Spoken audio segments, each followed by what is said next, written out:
Oi, oi, oi, meninos, tudo bem? Olha, eu aqui mais uma vez para a gravação de mais uma aula, só que dessa vez não de gramática, de redação. E o tema da aula de hoje será dissertação. Quem aí sabe o que é uma dissertação? Se você não sabe, então vem comigo assistir essa aula agora. Vem comigo, Isabel, professora de gramática e redação do Ensino, doutor Cincerico Gonzaga Jaime, beleza? Primeira coisa, nós temos que saber o que é dissertação. A dissertação é um texto feito com base em uma estrutura clara, que tem como intuito comunicar o que o autor pensa sobre aquele determinado tema. Para acertar na escrita, você precisa ter planejamento e conhecimento sobre o que está escrevendo. Você só escreve bem, com clareza, com objetividade, com convencimento, se você escreve sobre algo do seu conhecimento. Se você não conhece, como que você consegue escrever? Como você consegue convencer uma outra pessoa? Ok? Então, no texto dissertativo, não adianta encher linguiça. É importante estar bem informado sobre o assunto para argumentar de forma convincente sobre o seu ponto de vista. É por isso que você precisa estruturar muito bem. Caso contrário, falta coerência e o leitor fica confuso. Outro ponto importante é que existe mais de um tipo de textos dissertativos. Falaremos deles a seguir. Como assim, não é? Como, Isabel, que existe outro tipo de texto dissertativo? Para mim, todo texto dissertativo é argumentativo. Aí é que você se engana. Ao aprender o que é dissertação, você precisa conhecer muito bem, pelo menos, os dois principais tipos. E quais são eles? A dissertação expositiva e a dissertação argumentativa. Viu só? Como a gente não temos apenas a dissertação argumentativa, nós temos também a expositiva. E qual será a diferença entre elas? Vamos ver? A dissertação expositiva, como o próprio nome sugere, tem como objetivo expor informações para que os leitores entendam sobre o assunto com base em referências e fatos bem pensados, esclarecidos e honestos. Ao escrever um texto dissertativo expositivo, você não deve tentar convencer o leitor da sua opinião ou visão sobre determinado tema, ou seja, no texto expositivo não cabe o convencimento do leitor. Você apenas fala sobre determinado assunto. O que o leitor precisa fazer o que você precisa fazer é apresentar dados e informações de maneira clara para que o leitor consiga compreender sem problemas o tema exposto. Para este tipo, é elementar ter uma boa base teórica. Ou seja, quando você vai fazer um texto dissertativo expositivo, você precisa conhecer sobre o que vai falar. Você precisa ter uma boa base teórica, ou seja, você precisa ter lido outros textos sobre esse assunto para que as informações desse texto possam ser usadas dentro do seu texto como forma de formação teórica, de maneira a fortalecer aquilo que você está dizendo. Porque não basta apenas o achismo, né? Você tem que falar com clareza, de forma honesta e com um texto que seja convincente, baseado em outros conhecimentos de outras áreas, se possível for, que aí sim você leva o leitor a ter uma boa compreensão sobre o tema que você está tratando. A dissertação argumentativa tem como objetivo convencer o leitor. Então, aqui, quando se escreve, você busca convencer o leitor e adotar os posicionamentos sobre o tópico em questão. Ou seja, eu estou produzindo um texto dissertativo argumentativo. Eu quero convencer o meu leitor sobre adotar o mesmo posicionamento que eu coloquei naquele texto. Eu quero convencer o leitor a pensar como eu penso. Para isso, o que eu preciso? Preciso escolher e elencar uma série de argumentos que defendam a sua maneira de pensar. Se eu sou o produtor do texto, eu preciso de argumentos que defendam a minha maneira de pensar. Seus argumentos necessitam de embasamento e assertividade para que sejam levados em conta. O que é esse embasamento? Eu preciso de conhecimento de outras áreas, ou seja, eu preciso de outras leituras para que esse meu texto tenha fundamento e essa assertividade no sentido de que ele traga clareza, objetividade sobre o tema tratado. Para conseguir fazer isso, é crucial que você entenda muito bem do que está falando.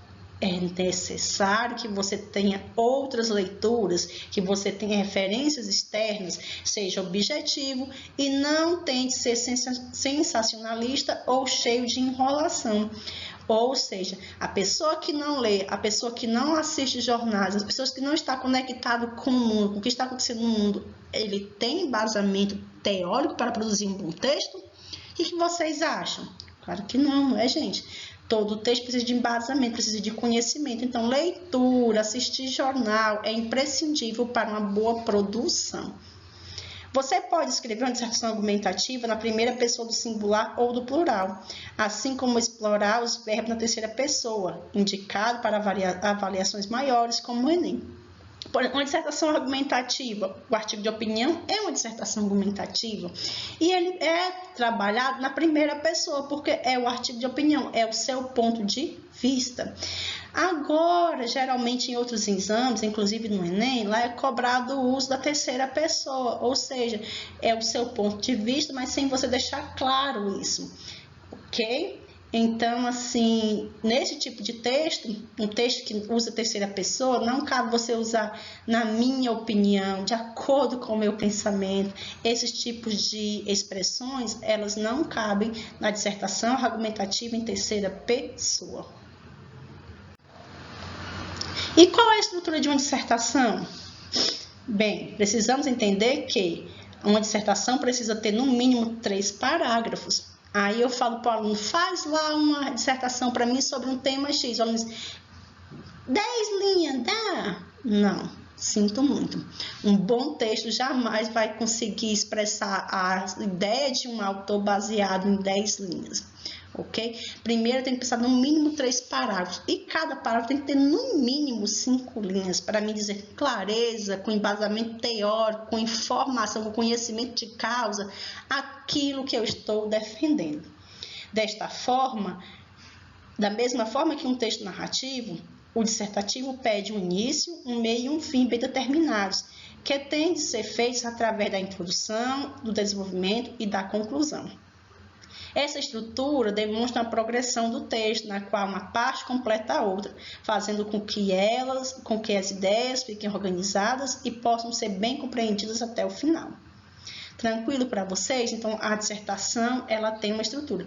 Pode ser expositiva ou pode ser dissertação argumentativa. Ambos os textos devem seguir a estrutura padrão, introdução, desenvolvimento e conclusão. Nós dizemos no mínimo 3 parágrafos, porque se diz assim, é um parágrafo para a introdução, para o desenvolvimento e um para a conclusão.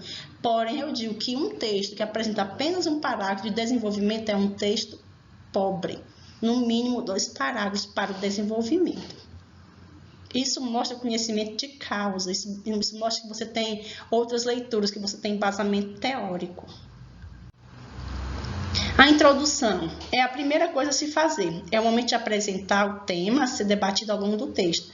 Você pode introduzir os conceitos e as bases relacionadas ao seu conhecimento do assunto.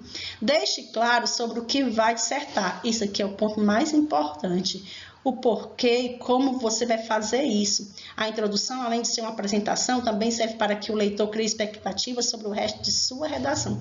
Se na introdução você não conseguir prender a atenção do seu leitor, dificilmente ele irá ler o seu texto até o final. Desenvolvimento. Depois do segundo parágrafo,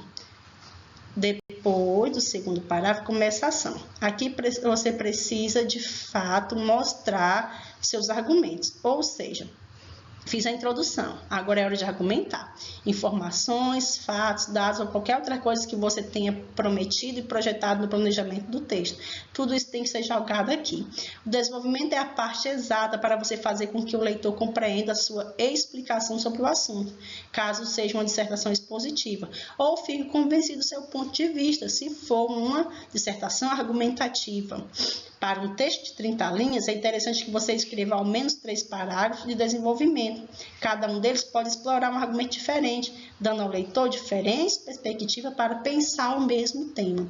Isso sim faz com que o seu leitor compreenda o que você está dizendo, isso sim faz com que o leitor comece a pensar sobre a ideia que você está defendendo.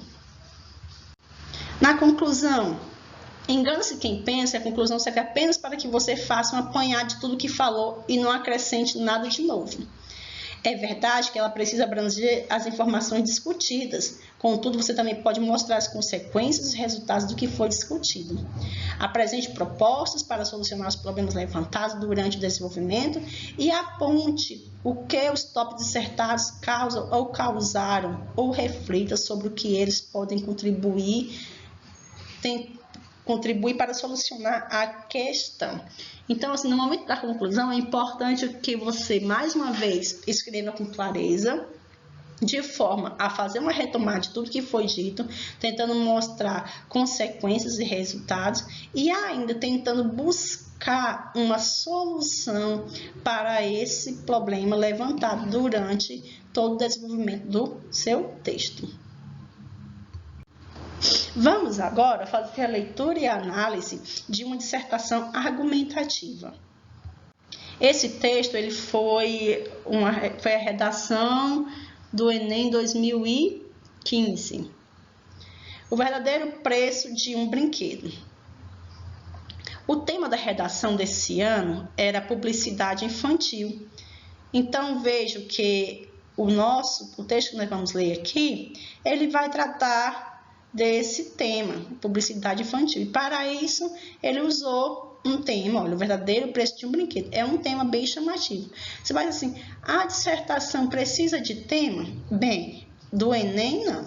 A redação Enem, geralmente, eles não exigem um tema.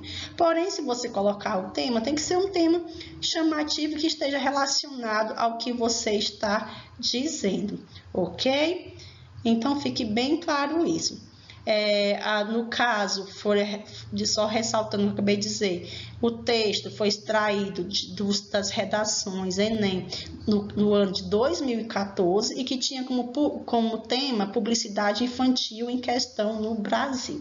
Então, vamos ver se esse texto consegue abranger o tema, consegue atingir aquilo que é esperado. É comum vermos comerciais direcionados ao público infantil, com a existência de personagens famosos, músicas para crianças e parques temáticos. A indústria de produtos destinados a essa faixa etária cresce de forma nunca vista antes. No entanto, tendo em vista a idade desse público, surge a pergunta: as crianças estariam preparadas para o bombardeio de consumo que as propagandas veiculam? Vejamos, gente. Aí logo nosso primeiro parágrafo, para a introdução. Ele cumpre as funções. Por quê? Porque, em primeiro lugar, ele contextualiza a proposta temática, ou seja, ele não deixa dúvidas sobre o tema, que no caso é publicidade infantil. Por quê? Nós para pensar, ele fala bem aqui, comerciais direcionados ao público infantil, com a existência de personagens famosos, música para crianças. Então, produtos destinados a essa faixa etária. Você vê que ele está o tempo todo aí, falando de produtos que são destinados à criança, ou seja, a publicidade infantil. Além disso, já na introdução, o aluno que escreveu essa redação, eu falo aluno, mas pode ter sido um aluno, eu nem sei, já deixa claro também a tese, a ideia que ele defende. Por quê? Porque bem aqui nós percebemos que ele usa a palavra bombardeio. Então, essa palavrinha aqui, ela já deixa clara a questão do lado negativo da publicidade exagerada e admite o ponto de vista do autor sobre toda essa questão. Ou seja, aqui o autor já deixa bem claro a sua ideia a respeito da publicidade infantil, que é, segundo ele, algo negativo, né? Bombardeio de consumo, a gente já percebe através dessa palavra aí, ó, o lado negativo da publicidade exagerada. Vamos seguir agora o próximo parágrafo? Vejamos. Há quem duvide da capacidade de convencimento dos meios de comunicação. No entanto, tais artifícios já foram responsáveis por mudar o curso da história. A imprensa no século XVIII disseminou as ideias iluministas e foi uma das causas da queda do absolutismo. Mas não é preciso ir tão longe. No Brasil redemocratizado, as propagandas políticas e os debates eleitorais são capazes de definir o resultado de eleições. É impossível negar o impacto provocado por um anúncio ou uma retórica bem estruturada. Vejamos, aqui, já comprovando a sua tese, o autor começa a mostrar o poder, a força da publicidade no Brasil e no mundo, apresentando o desenvolvimento da imprensa, bem aqui, ó, século XVIII, né? E aí ele vai mostrando que disseminou ideias iluministas e foi a causa da queda do absolutismo. Então, veja, ao longo da história, o desenvolvimento da imprensa ao longo da história, isso reforçando a ideia de que a propaganda sempre impactou o interlocutor, sempre buscou, gente, passar alguma informação e em muitos momentos essas informações conseguiram mudar opiniões. Não é assim? Até hoje consegue, não é mesmo, gente? O próximo parágrafo diz o seguinte: o problema surge quando tal discurso é direcionado ao público infantil. Comerciais para essa faixa etária seguem um certo padrão. Enfeitados por músicas temáticas, as cenas mostram crianças em grupo, utilizando o produto em questão. Tal manobra de marketing acaba transmitindo a mensagem de que a aceitação em seu grupo de amigos está condicionada ao fato dela possuir ou não os mesmos brinquedos que seus colegas. Uma estratégia como essa gera um ciclo interminável de consumo, que abusa da pouca capacidade de discernimento infantil. Olha aí, gente. Se você parar para analisar, ele não usa vocabulário difícil, de difícil compreensão, mas a gente percebe a clareza e a objetividade com que ele usa as palavras. Então, vejamos. Depois de provar a força das propagandas, o autor volta a discutir a publicidade infantil, mostrando estratégias de vendas que alcançam seus objetivos, não é?